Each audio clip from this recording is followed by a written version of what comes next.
नमस्कार दोस्तों। यूपी के संभल में मस्जिद के सर्वे के दौरान हुई हिंसा को लेकर अब सियासत शुरू हो गई है। समाजवादी पार्टी ने संभल की हिंसा को लेकर संगम नगरी प्रयागराज में एक विवादित पोस्टर लगाकर सूबे की योगी सरकार पर सियासी निशाना साधा है। समाजवादी पार्टी की छात्र सभा इकाई की तरफ से लगाए गए इस पोस्टर में लिखा गया था कि भाजपा का चुनावी मूल मंत्र गणतंत्र नहीं बल्कि गणतंत्र है। दोस्तों, इन पोस्टर में लिखा गया था कि प्रभुता के आवेश में बखलाया है सुल्तान, सांप्रदायिकता की आग में जल रहा है हिंदुस्तान। पोस्टर में आगे लिखा गया है कि बीजेपी जनमत पर नहीं बल्कि गणमत पर विश्वास करती है। पोस्टर में संभल में हुई हिंसा की तस्वीर लगाकर ये लिखा गया है कि भाजपा के तानाशाही रवैये को एक दृश्य है। जो समाजवादी पार्टी की छात्र सभा इकाई ने यह पोस्टर सोमवार की शाम को शहर के सिविल लाइन्स इलाके में जो रहता है सुभाष चौकी पर लगाया है। आपको बताना चाहूँगा, हालांकि कुछ ही देर में पुलिस वहां पहुंच गई थी और उसने पोस्टर के हटवाकर उसे जब्त कर लिया। पुलिस का कहना था कि पोस्टर आपत्तिजनक था, इसीलिए उसे हटाया गया है। इसी मामले में जांच के बाद उचित कार्रवाई की जाएगी। समाजवादी पार्टी द्वारा प्रयागराज में लगाया गया ये पोस्टर चर्चा का सबब बना हुआ है। दरअसल दोस्तों, सोशल मीडिया पर इसे लेकर लोग अलग अलग कमेंट भी कर रहे हैं। संभल की हिंसा के बाद प्रयागराज पुलिस भी अलर्ट मोड पर है। शहर से लेकर ग्रामीण इलाके तक मिली जुली आबादी वाले जो इलाकों में पुलिस गश्त बढ़ा दी गई है। लोगों से हिंसा बहकावे में नहीं आने की अपील की गई है। खुफिया तंत्र को भी सक्रिय कर दिया गया है। चेतावनी दी गई है कि अगर किसी ने भी अफवाह फैलाने की गड़बड़ी करने की कोशिश की तो उसके खिलाफ सख्त कार्रवाई की जाएगी। संभल की शाही जमा मस्जिद के सर्वे के दौरान जो हिंसा भड़की है और उसमें जिस तरह से 4 लोगों की मौत हो गई है, अब इसी पर सियासत धड़क रही है। एक तरफ विपक्ष का दावा है कि यूपी पुलिस ने गोली चलाई जिसमें 4 लोगों की मौत हो गई। दूसरी तरफ पुलिस का दावा है कि गोली देसी चमचे में चली है और सटाकर यानी कि पॉइंट ब्लैंक से गोली मारी गई है। दोस्तों, यूपी पुलिस ने पोस्टमार्टम रिपोर्ट का हवाला दे रही है, लेकिन पुलिस और नेताओं की इस बहस में अब नया एंगल आ गया है। कारण समाजवादी पार्टी के नेता माता प्रसाद पांडे ये दावा कर रहे हैं कि पुलिस 2 तरह के हथियार रखती है। उन्होंने आगे भी कहा कि पुलिस कभी अपनी करनी को दिखती है। आजकल ये प्रवृत्ति चल गई है। पुलिस 2 असलाह रखती है, एक वो असलाह जो कि गैर कानूनी है और एक सरकारी है। तो जहाँ गोली चलाना होता है बहुत कम अक्सर वो सरकारी से चलाते हैं। जो दूसरे तरह का असलाह रखते हैं उसी से वो गोली चलाते हैं। इसी बीच गोली चलाने वाले आरोपी की जो तस्वीर भी सामने आ गई है। काले कपड़े में एक युवक हाथ में बंदूक लेकर फायरिंग करता नजर आ रहा है। मफलर से उसने अपना मुंह ढका हुआ है। पुलिस तस्वीर के आधार पर आरोपी की पहचान में जुट गई है। इसके अलावा कई और वीडियो भी पुलिस को मिले जिनके आधार पर आगे की पड़ताल जारी की गई है। पुलिस का ये दावा है कि इन्हीं आरोपियों की गोली से 4 लोगों की मौत हुई है। सीसीटीवी तोड़ते जो कि उपद्रवी भी कैमरे में कैद हुए हैं तोड़ने वाला, जिनकी तलाश भी की जा रही है। अब भी सवाल यही खड़ा होता है कि संभल में मस्जिद के सर्वे के दौरान ऐसा क्या हुआ था कि इतनी भयंकर हिंसा भड़क गई। और सवाल ये भी है, संभल में जिन 4 लोगों की मौत हुई उन्हें गोली किसने मारी। हालांकि पुलिस अपने दावा पर अड़ी है, लेकिन विपक्ष की यूपी पुलिस की देसी चमचे वो बिल्कुल भी यकीन करने को तैयार नहीं है। वहीं कांग्रेस सांसद इमरान मसूद ने भी सीधे यूपी पुलिस को कटघरे में खड़ा कर दिया है। उन्होंने दावा किया कि पुलिस के गोली चलाते हुए फुटेज आ गए हैं।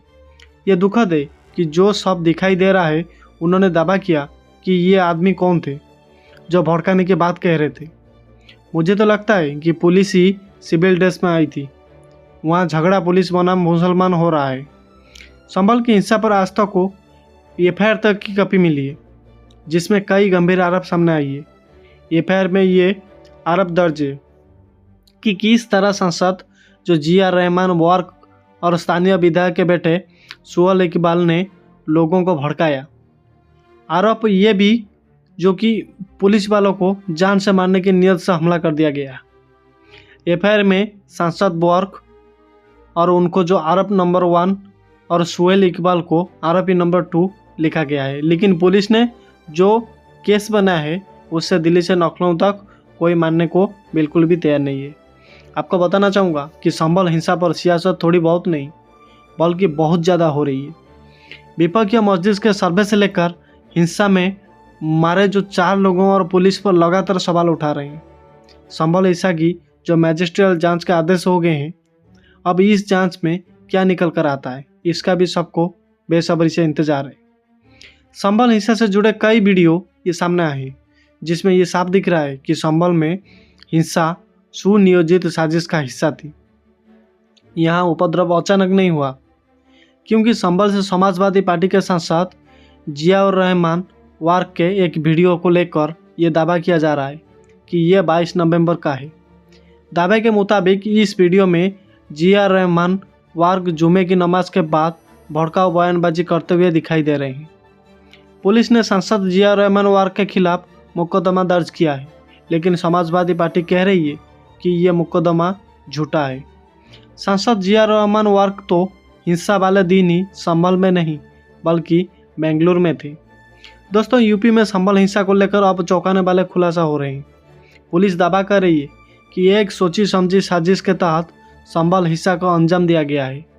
पुलिस का ये भी कहना है कि संभल से समाजवादी पार्टी के सांसद जिया रहमान वार्क से लेकर विधायक इकबाल मजबूत की बेटे सोहेल इकबाल और मस्जिद के सदर अफर अली उनकी भी हिंसा में अहम भूमिका है। पुलिस ने अब तक 7 एफआईआर दर्ज की है।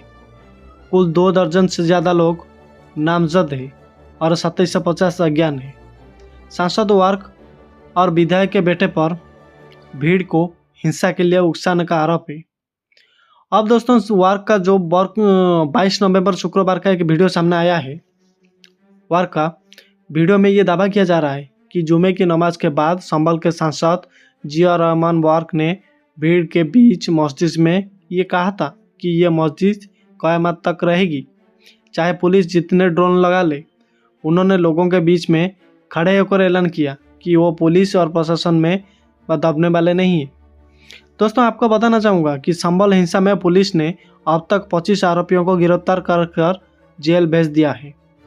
संभल के एसपी के जो कि बिश्नोई साफ साफ कह रहे हैं कि सांसद वार्क के बयान के चलते संभल में हिंसा भड़की और पूरी की पूरी समाजवादी पार्टी सांसद जिया रहमान वार्क के सपोर्ट में खड़े हो गई है। अखिलेश तो यहाँ तक कह रहे हैं कि उनके सांसद पर सारे आरोप झूठे हैं और सर्वे टीम के साथ बीजेपी के कार्यकर्ताओं थे जो लोगों को भड़का रहे थे। दोस्तों, संभल हिंसा को लेकर समाजवादी पार्टी सीधे सीएम योगी पर अटैक कर रहे हैं। रामगोपाल यादव ने कहा कि यूपी के सीएम चाहते थे कि इस प्रदेश में आग लगे, उन्हें तो इसी से लाभ होता है। सिर्फ समाजवादी पार्टी ही नहीं बल्कि इंडिया गठबंधन के बाकी नेता भी संभल की जामा मस्जिद में सर्वे को गलत ठहरा रहे हैं। संभल हिंसा पर राजनीति इस कदर गर्म है कि अब लोकसभा में नेता विपक्ष राहुल गांधी और समाजवादी पार्टी के अध्यक्ष अखिलेश यादव भी संभल जाना चाहते हैं। लाइव हिंदुस्तान के मुताबिक संभल में शाही जामा मस्जिद के सर्वे के दौरान रविवार को हुई हिंसा तीसरे दिन मंगलवार को भी शहर में तनावपूर्ण शांति बनी रही। इंटरनेट सेवाएं मंगलवार को भी बहाल नहीं हो सकी। प्रशासन ने एहतियातन इंटरनेट पर प्रतिबंध 24 घंटे के लिए बढ़ा दिया है। पुलिस ने सीसीटीवी फुटेज भी और वीडियो के आधार पर 100 से अधिक उपद्रवियों की पहचान कर ली है। इनके पोस्टर जारी किए जाएंगे। आरोपियों की गिरफ्तारी के लिए पुलिस ताबड़तोड़ दबिश दे रही है। मंगलवार को स्कूल तो खुले लेकिन बच्चों की उपस्थिति ना के बराबर रही। वही जामा मस्जिद के आसपास के इलाकों को छोड़कर शहर के बाजार पूरी तरह से खुले, लेकिन वहां सन्नाटा फैला रहा। शहर में शांति बहाल करने के लिए पुलिस अधिकारी लगातार गश्त कर रहे हैं।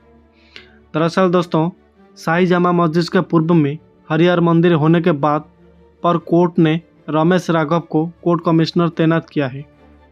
बीते रविवार को उनकी टीम जब दूसरी बार सर्वे के लिए जामा मस्जिद पहुंची तो बवाल हो गया। आक्रोशित लोगों ने पथरा फायरिंग और आगजनी कर दी थी। हिंसा के दौरान 4 लोगों की मौत हो गई थी जबकि दर्जन भर अधिकारी पुलिसकर्मी घायल हो गए थे।